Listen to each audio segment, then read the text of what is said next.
వెలుగు సంబంధులు ఎప్పుడు కూడా తొట్టిల్లరండి.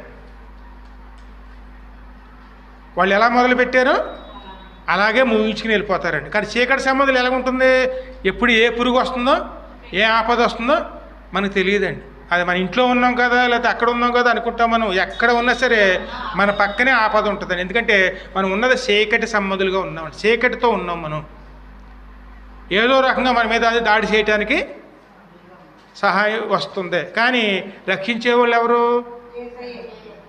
అమ్మా? సరే యెషయా గ్రంథం చూడము 59లో 1-16 వరకు. మనం ఏ స్థితిలో ఉన్నామో ఏ పరిస్థితిలో ప్రయాసపడుతున్నామో 59 1 నుంచి చదవము. లక్షింపనేరకుండినట్లు యెహోవా హస్తము కురచకాలేదు, విననేరక ఉండినట్లు